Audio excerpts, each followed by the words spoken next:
Like, how much better would the world be if people acted a little bit more ethical? When they adopted AI too fast, they adopted it for applications that it wasn't ready for. Those can really harm lives. You're listening to Drawing on Hope, where we speak with awesome people about the causes they care about, their vision for a better tomorrow, and what we can do to help us all get there. Today's guest is Carl Javier, AI ethicist and co-founder of Data and AI Ethics PH. I'll let him introduce himself as we jump right into the conversation. How do you introduce yourself these days, Carl? Uh, I sometimes just say I am an AI dude. Kasi the official term is AI ethicist and co-founder for Data and AI Ethics. And that's something that is sort of a spin-off of what my co-founder Doc put up, which was Data Ethics PH. So now, after we met and we decided to work together, the new formulation was to transform it because data ethics is one thing and AI ethics is one thing, but the overlap between them is so big because there's no AI without data. Um, but there are many ethical questions that are put forward by AI that are not covered within data ethics. So I say it, so I am the co-founder and AI ethicist for Data and AI Ethics PH. It's a W- mouthful. What what what drew you personally like to the work of AI and data ethics? So I think maybe there's like 3 points in my life which we can identify. Number one is the but a very clear immediate one is prior to this role, I was the chief executive officer of a media startup. That was part of an AI in journalism competition. And that really kind of dug me into it. But also, sort of where other finalists in the competition were building products, I was building workflow. And that made me realize like product is a hard thing to convince people on sometimes. If you think about, for example, now, the main use for most of us for AI is the chatbot. And that's really the Mm-hmm. transformative user interface product for the majority of people. When they say AI, they actually mean ChatGPT. When ChatGPT is only one of those chatbots, right? So it's only one application that we're thinking of. We don't think of how every time that we use Waze or Google Maps, we're actually also tapping into AI and data systems, ganon, because it's the app that Yeah. people are focused on.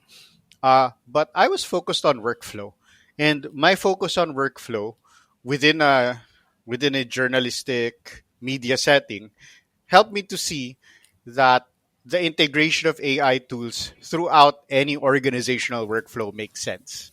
So that's sort of where I come into it as this person in data and AI ethics, trying to advance this sense of responsible adoption of AI because it's such a powerful technology, and I have at many times felt so empowered because of my ability to use AI tools using the English language.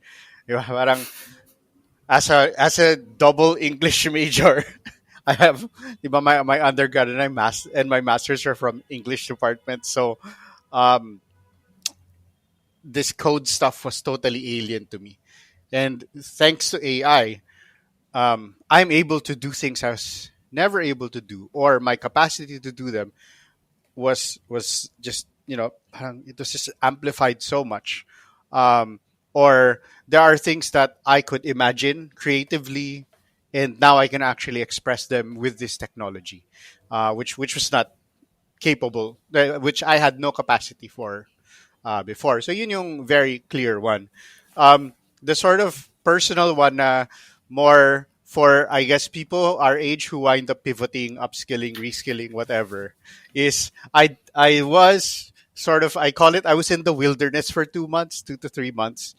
Um, it wasn't so bad. Like I needed a break. I was reconnecting with sort of the artistic pieces uh, of my like interests. I was doing film again. I was writing longhand. Parang all of these things that I had become disconnected from. But at the same time, I had a friend, someone I've worked with extensively, si Siege Tantenko, who you should probably get to guest at some point. No? And then she just started going, "What are you going to do next? But what are you going to do next?" And I was saying, "I don't want to think about it. But what are you going to do next?" And then that kicked off this like long reflection period. When I say long, mga 2 weeks, which goes like, you know what? I'd like to be a philosopher, and then realizing that doesn't have like a, a strong forward momentum implication for where I am in the world right now. But that interest in philosophy gets me to reading, gets me to reconnecting with some people in the AI space that I'd worked with in the AI journalism competition who point me towards courses, who point me to AI philosophy, which gets me to AI ethics, which gets me to responsible and AI and AI safety and all of this stuff. So yon. And then I guess the last one thing, daldal ko, but the last one thing is the fact that like a lot of my personal interest is rooted in being aspiring to at some point a sci-fi writer, speculative Okay. fiction writer, very reading widely in science even if I am not a scientist. Yeah. So three. And so, what I'm hearing from you, if I boil it down, is that apart from your aspirations to be a sci fi writer, a philosopher, but also at every stage or even department in any organization, there are pieces of the work that you can bring in AI to support, empower, and enable you even further. Is that correct? Um, that's like 90% there. Okay. I wouldn't presume that it's every single stage, All right. but when you get a company and you break down the workflow and you break down its operations, you can find specific efficiencies that you can build. This is like you can find specific gems in your organization. Na this is the thing na human touch All and right. right. But then minsan yung human touch na yan empowered pa rin by AI. So for example, papasok tayo sa isang room, we'll do like a strategy brainstorming session kind of thing. Um, During that strategy brainstorm, we'll have ideas there. But what if I tell you when you come, you should have a few ideas to present. You could have gone to a chatbot and worked out some ideas, then come into the presentation. Like so it's still like it's it's understanding that it is a tool that we can use to empower different parts of the workflow and different parts of the human, him or herself or themselves. So I'm seeing the upside. There are specific parts of it, and I say specific now because I'm seeing that there's a lot of discussion and discernment that needs to be made as to the level of integration. And Yes. I'm imagining that's going to be unique to industries, unique to the specific company even, Mm-hmm. right? Mm-hmm. Where did you start seeing, or when did you start seeing issues, challenges that might arise because of this then? So the number one, which you always have to face headlong as like a leader, is really fear, and it's the fear that occurs at multiple levels. One is the fear of replacement and irrelevance, and long term, right? Like if we're gonna go sci-fi sort of AI, parang philosophy about it, it's like in the future where we are able to convert all matter into energy and la la la la. What is the purpose of humans? Which supposedly, right, if we create an AGI that will discover all of these things, so that's the long term. But the problem with the long term AGI as utopian or AGI as Terminator is that's what we have in our imagination because that's what we have in our pop culture. So Right. whenever we have these conversations, that's what we get to. But those are like super outlier, low probability. If you ever hear someone say P doom, probability of doom, that's what they're talking about. But when we're talking about us in the near term 10, 20 years, us as business leaders, your listeners as people who are going to be running businesses, it's the fear um, and the capacity. Those are the two things. So one is just being straight up afraid of this technology, afraid that it will replace you, afraid that you are going to be devalued. But actually, those are human impulses. Honestly, like AI problems are actually often human problems. So, for example, the undervaluation of art and AI assisted, AI created art coming to displace human artists. So for the cheapest, lowest capacity, low execution, that is definitely a threat. Ay, pero yung top tier artists, and then particularly to artists who work in physical media like sculpting, painting, like these things that are more tactile, human, you don't really worry that much for those people, but you worry for the people who are like graphic art, 500 pesos, because that's what's going to get hit. So you worry about the lowest level, and then sometimes you worry about the highest level because like CEOs are getting replaced by AI, right? Because of the decision making power of certain AI, people want to trust it or whatever. Like I don't know Right. if that makes sense, but so there's the fear of replacement, the fear of irrelevance, um, and that actually connects to the next one, which is the capacity building, which is basically like um, one of the reasons why people are afraid of AI is because they actually don't know its limits. And they actually don't know that it's not that smart. Like when people heard like, oh my gosh, these AI are talking to each other. La, la, la. But then when you wind up using it, it's like, yeah, pero you've seen the best version. When they show you an AI created video, that's the best version, the thing that they've run, and that's what they're using to promote, or the AI image that's like that. Right. But when you wind up using it, like your chat GPT, sometimes you have to pick a fight with it to give you a better answer. It's so then if we are building people's capacity within our organizations, or Yeah. they feel that they can empower themselves to build capacity with AI, then the fear actually gets assuaged. Right? The more you use it, the more you figure it out, the less fearful you are. So those are emotional things that we need to manage and we need to Okay. lead people through. All right. So we're seeing that this is what the landscape looks like right now, right? Um, where does AI ethics and your work in particular comes in? All right. So I guess one is AI ethics really sounds like something that's way out there. And it's hard Very to convince people academic, we need right? to be talking about the ethics of this thing. Yeah. But one, um, just on the level of, but who do we want defining how we wind up adopting specific technologies in our world? Because if you look at the last 10, 15 years, the people who got to make those decisions were like dudes who founded companies in their early 20s. Um, things have not gone well for us with the transformative technologies that we've had in the last few years. And that's largely because we don't have ethics boards. They don't stick to ethics boards. They might dissolve the ethics boards. It's founders with some kind of founder complex that makes them think that they have some kind of moral right, and their money or position or whatever lets them dictate moral ethical decisions for the rest of the world. We are living in this right now, right? We're being affected by all of these geopolitical things because there are certain people with outsized money and power that are making these decisions.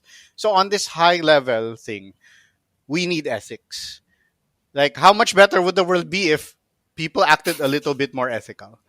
And AI is a frontier for introducing more ethical practice. Because if you set up the rules right, then you can guide the behaviors accordingly.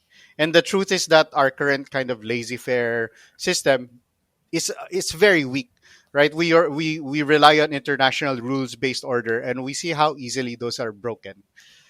So yan yung big theoretical stuff.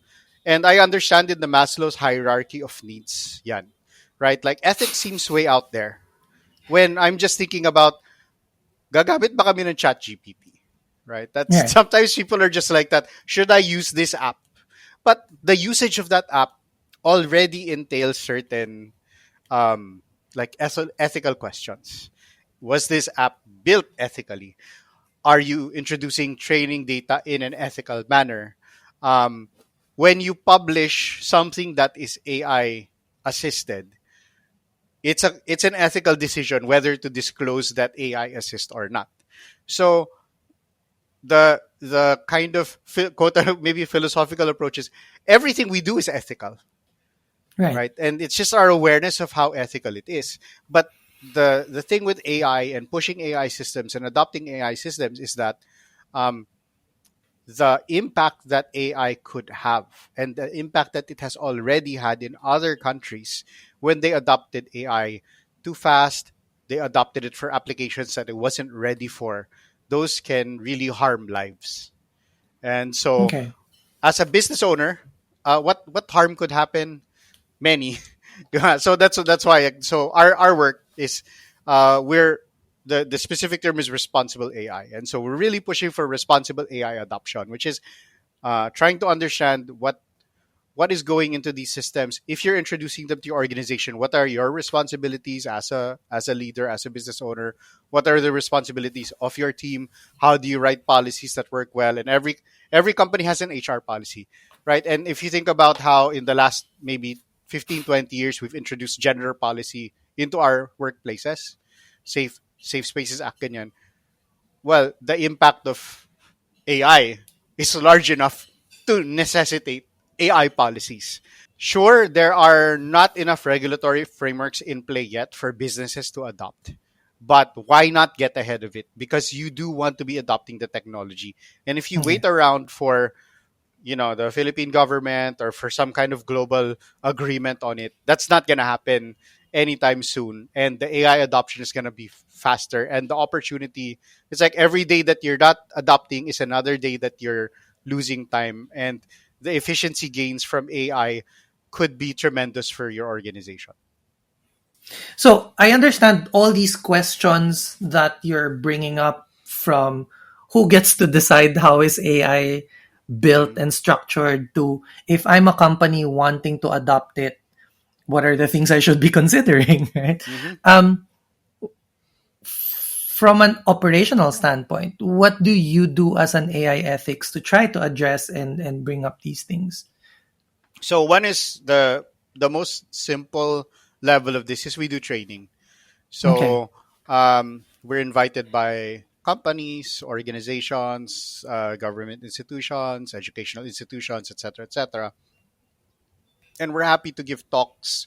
Um, we're happy to give training on the various levels of this. One of the things is it's hard to convince someone to have a conversation about AI ethics if they don't understand AI itself.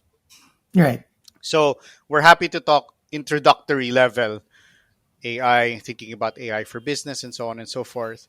And then inevitably, the moment you start talking about AI, ethics will come into play. So that's not the lead in. It's really just like, as an AI ethicist, I believe in responsible AI adoption.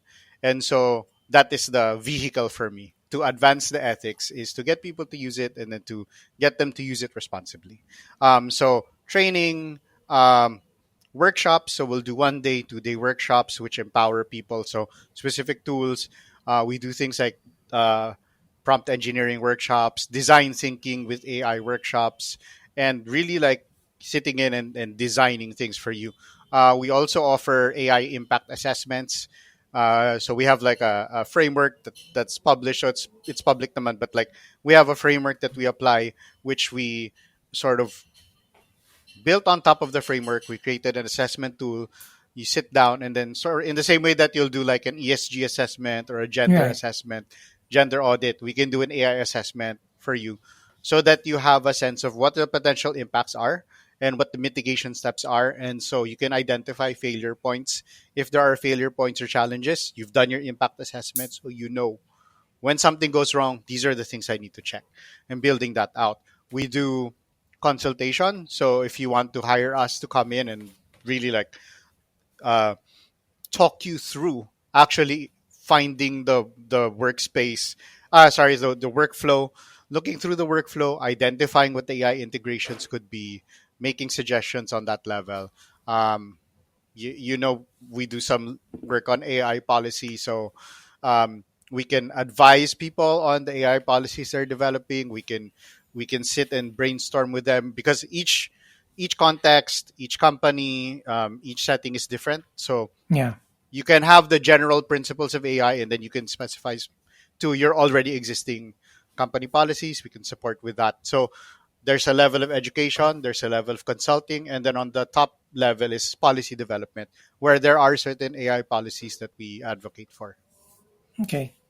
Well, since what I'm hearing is that a lot of the below the policy level work that Hmm. you do, a lot of it is really engaging with the work environment, right? Yeah. Um, and I want to be mindful of what you said, that when we talk about AI, we're not just talking about Chat GPT or whatever Hmm.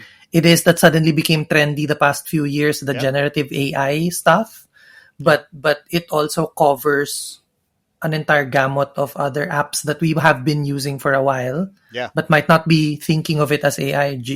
You mentioned Waze, Google Maps. Maybe we can ask you to like bring it to a more concrete level for a lot of the listeners, and even for myself. But um, again, knowing that AI is more than just Chat GPT and Gen AI platforms, and you do so much work in the professional context, or in the work environment.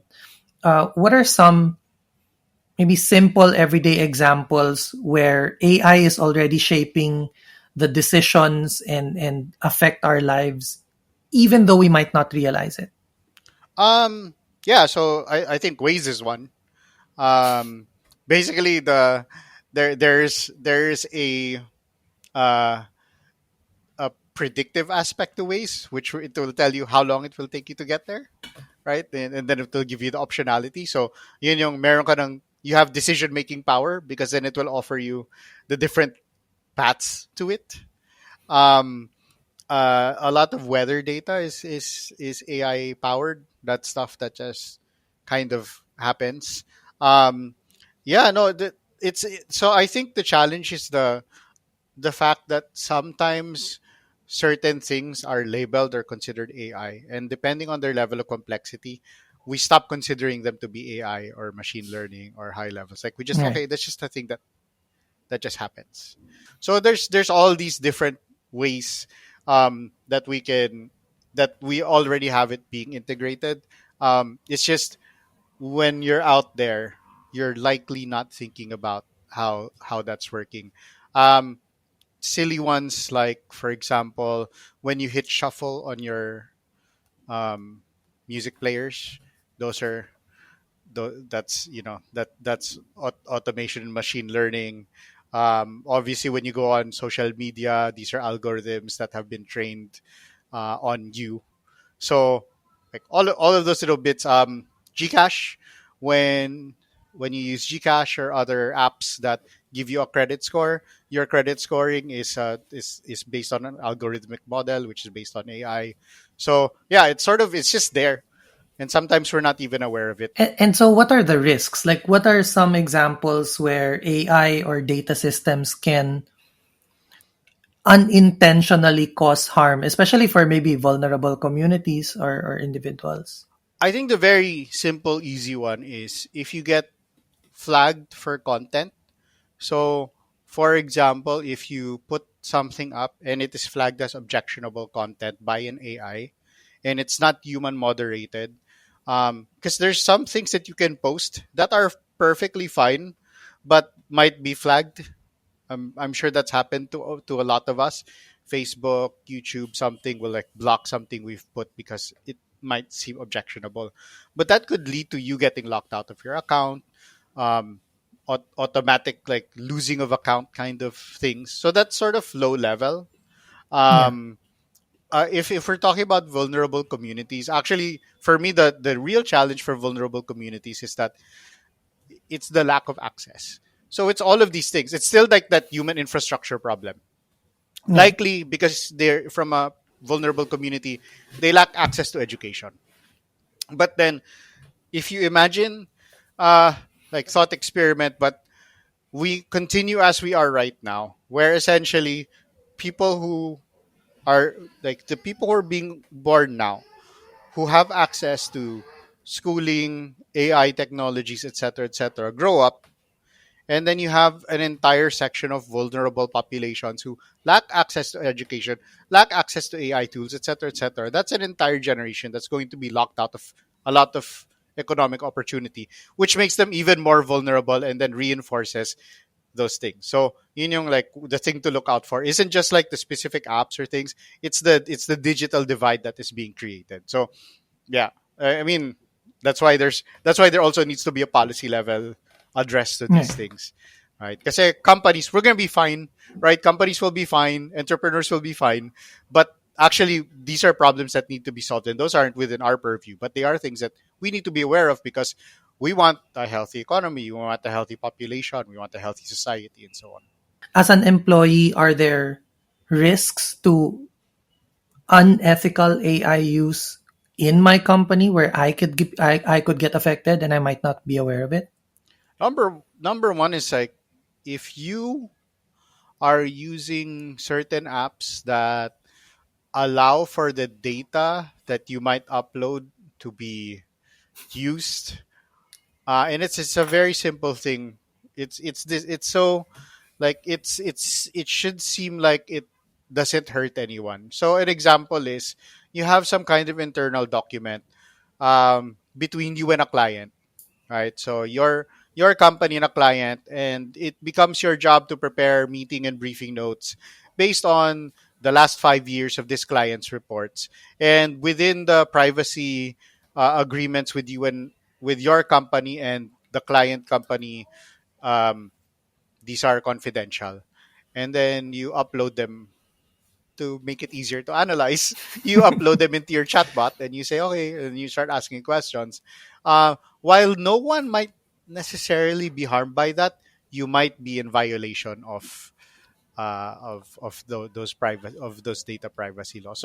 So there's really things, and um, you know there are, if you are using chatbots for free, Yeah. that's not free, right? There's a cost to that. They're tracking and monitoring your behavior.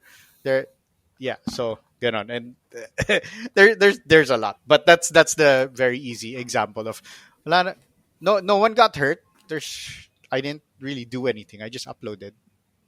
That shouldn't be a problem, but it could be in violation of specific data privacy policies that you may not even be aware of. So you have to be careful. And I see Hence, now, hence AI policy for every company. yeah, and I see now why training is such a big part of the advocacy work that you do, because I think that's one of the dangers, is that it doesn't seem or feel dangerous at the time, Hmm. right? But Hmm. the lack of awareness, not just of the ethics side of it or the policy side of it, but even just not fully understanding how the technology works, Hmm. can get me into trouble without maybe me knowing it. Oh yeah, yeah. And like the dumb examples of, sorry, it's really dumb, but like lawyers using ChatGPT to come up with legal arguments, and then ChatGPT citing cases that don't exist because the chatbot is designed to give you answers whether those answers exist or not, so it hallucinates, right? And then like just let's just say you're lazy and you need to make a presentation to your boss, and again you upload that report, and then you ask it to give you this outline for your presentation. You give that presentation and you don't actually read or check the report, and you just said a bunch of stuff that doesn't exist. So So we've talked about who gets left out and how we can get harmed, but on the other side of the spectrum, who benefits the most from how AI is being used today? if you look at the data, it is the lowest skilled and the highest skilled. That's super interesting, right? Because if you're lower skilled, it is a great tool to shore up all your lack, like where you lack. So the funny thing is, when people say this is written like AI, it means it's written competently and boringly, right? It's competent, it's boring, but it's all grammatically correct, it's well Yeah. structured, and so on and so forth. Now imagine people who are not very good writers, but they're really good at other stuff, and they're able to work with an AI so that they can come up with this stuff that looks like AI, but it's competent enough that it communicates what needs to be communicated in a much easier way. So it can raise skill levels up much higher. And if you think about, for example, uh, like just like with this podcast, where we might not be sound engineers, but we can edit word, and therefore we can competently edit a podcast into something that is going to be listenable and removes all of the boring parts. That is us as low skilled sound people becoming competent sound people. We can't replace those really amazing sound engineers, but that means that they become free to do the real sound engineering stuff Right. rather than, my gosh, dude, like the amount of time that I've had teammates before just removing someone's arms or deep breaths into the mic because they're not aware that they're inhaling into the mic. All of that stuff can just can be done so Right. easily now. Yeah. So that's one. And then it's the highest skilled people because they are super proficient at their field or their skill technical level. And then they plug in the AI to empower them even further. And I would use myself as an example here. Just the fact that like I can now come up with research, and granted, like I use Gemini Deep Research, and I use a bunch of other products to do the research, and then I'll like filter it through Claude to give myself like to have conversations with it. But the ability to have a research assistant, and knowing like even when you have a research assistant, you know that they're gonna make mistakes, they're not gonna Right. have the full Right. picture. But if you're the person running the research, you know the questions to ask, you know what's needed when someone presents something to you, you're able to filter through. And that's the big difference between someone just saying make me a paper about blank and then them submitting it to school, and then someone who actually understands what they're trying to look for and then prompting through a research project and then taking the outputs of that and then actually turning it to something that you can use that adds value. Because again, like ChatGPT or all these other chatbots, Copilot, whatever, Claude, Right. they don't understand in the way that the human understands. They're just spitting out answers in the way that they've been programmed to. And I think that's one of the big things that people need to be aware of, is that a lot of the chatbots are designed to make you feel like you're talking to somebody, but that's the design. But they're not thinking, they're not feeling, they're not talking to you like that. It's just that's their user interface. It's a Yeah. pitfall. It Yeah. doesn't replace discernment, critical thinking, and decision Yes. making. Right. Yes. But And it's like easy. that's why, like, have you It's tried easy to buying ano stuff with it? eh. Like, It it's easy to be fooled because it's easy yes. to be fooled because I can say thank you to ChatGPT and it says you're welcome. Yeah, yeah, yeah. But again, it's the design, and also it learns how you like to be talked to. It conforms to you. It conforms to your communication style. It part of part of the system design is understanding you and then individualizing responses for you, Yeah. especially if you're on paid plans of these things. It's like having your own it's like having the ideal intern. Yes, yes. A gopher who'll do whatever you ask At it risk to. of yeah, it's the intern who doesn't sleep and doesn't complain. So what does then a just and ethical use of AI look like? um I wouldn't give a specific example of what it is, but it's more to say that you are using it ethically means that you've put yourself through a process and you've examined the various levels at which it is AI and there's human intervention, and you've introduced as much human intervention and guidance as it makes sense to. Because part of the strength of AI is that it teaches itself. um, and then humans can come in at reinforcement levels, fine tuning, but you but part of the system's power is that, or part of of these AI systems powers is that it does learn on its own. That's why, right? Automated machine learning, like it can learn things, and it learns things much faster than a human can, quote unquote, learn things, right? And it identifies those kinds of patterns and stuff. So um, we have to accept that there are certain parts of the process that make more sense to leave it there. But some key metrics here are explainability. Can we explain how it comes to these answers once you have them? Are we fine tuning and are we redesigning so that we make sure that it doesn't do Okay. things that we don't want it to? For Okay. So these are the foundational model things, chatbots that we're using. But for your company, if you're introducing AI into your company, the questions are pretty basic. How are we using it? Are we going to replace people with it? If we are, what is our plan for those people? Um, where in my workflow, again, like it's still that stuff of where in the workflow does it make sense? Are we violating any things? Are we keeping people's data properly? Are we safeguarding? Are we using this for the things that we promised that we would use it for? Are we making sure that it's not accessible to bad faith actors? So there's different levels of failure. The AI safety report, which my co-founder Doc Ligot was a contributor to, it shows like three specific ways that AI systems can fail, which may be helpful to listeners. So one is the system itself doesn't, like, there's a problem with the system. It's not performing as it is meant to. The second is humans misusing the system.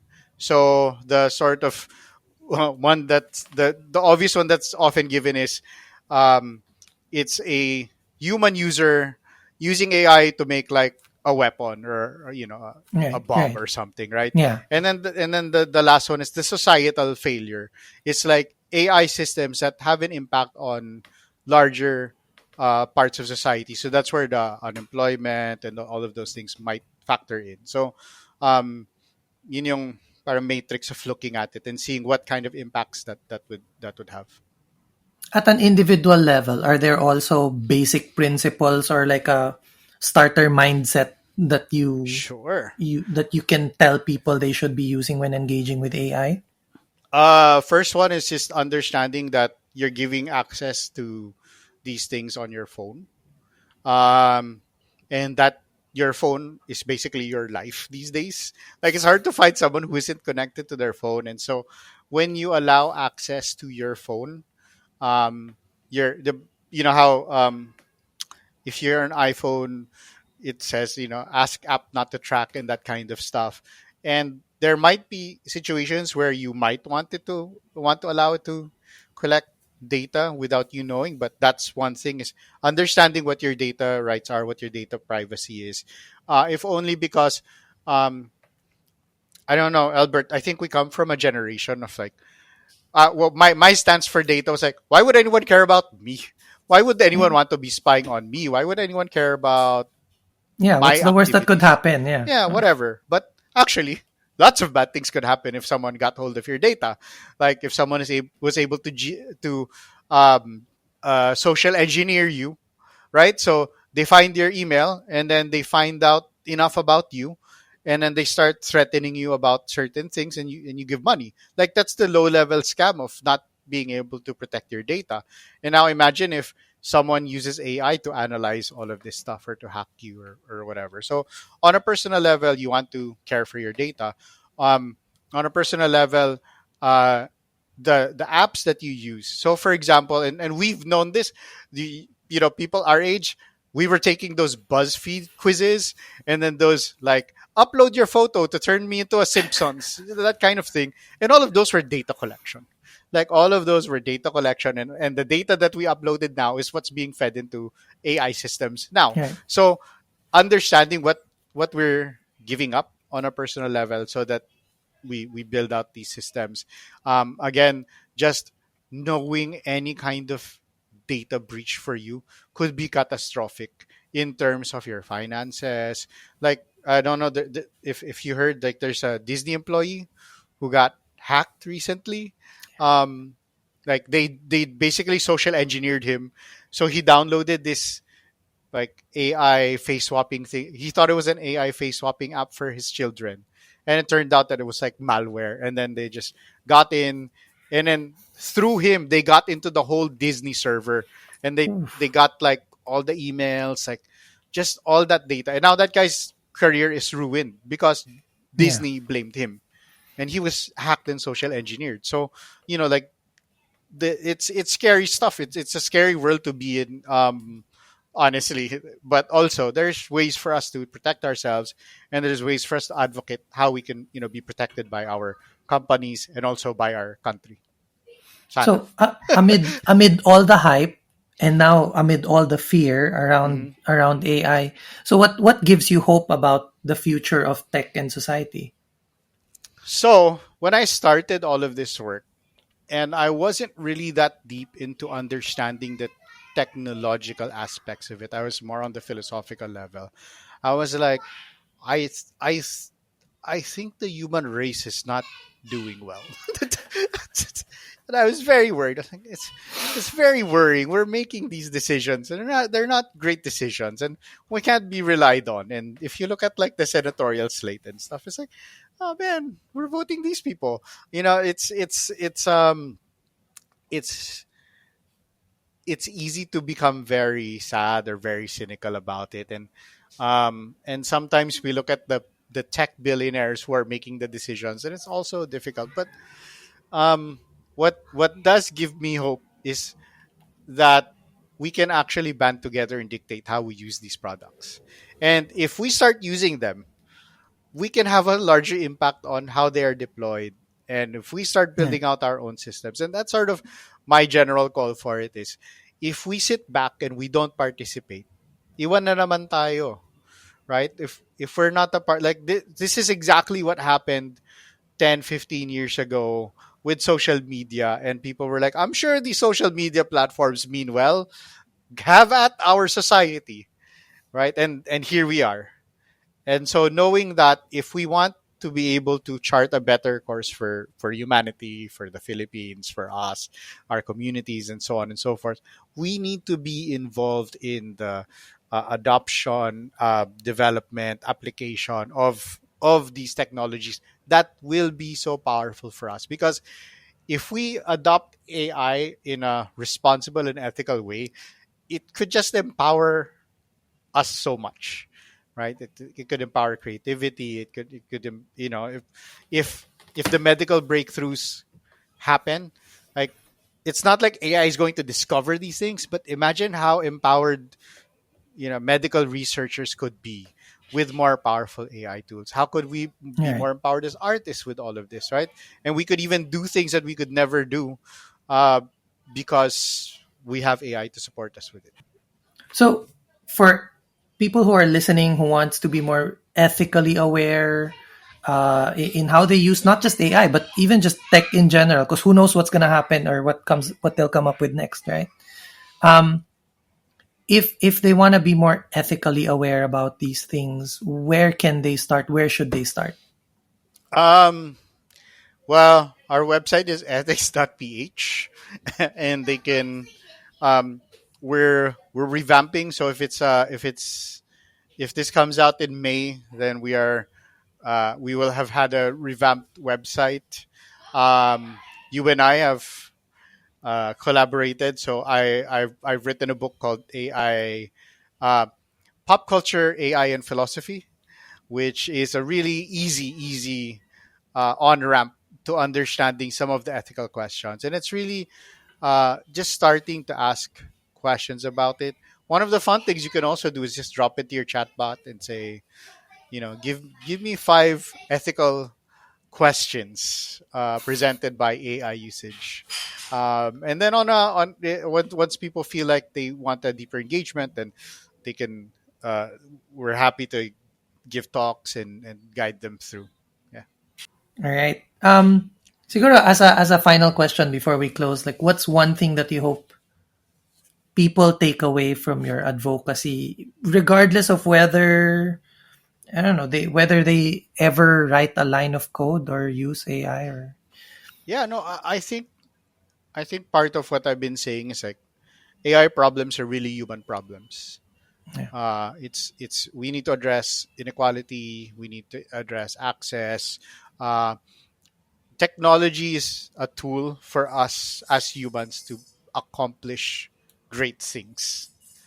And unfortunately, sometimes technology becomes a tool to oppress or to limit progress or to box people out of things. But I this is a the a transformative thing. I don't know. Some people say it's like the light bulb. I don't know. I don't. I'm not ready to go that far. But I think it's a truly empowering technology, and like if we think about how all of these things are human problems, maybe this technology allows us to solve these human problems.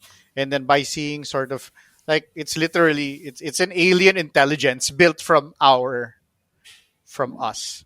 And so there are certain reflections that we will see when, if you think about it, when an AI goes haywire, like all of these like doomsday AI saying evil things or whatever, dude, that is happening because it's trained on training data that has AI that goes haywire. Okay. It's still us. It's always us. So the thing that anybody can take away is like it's a technology, but these are human problems, and the work that you do and the work that the people you work with do, right? You're still constantly solving human problems. All right. Thank you so much, Carl. We appreciate the conversation. That's it for this episode of Drawing on Hope.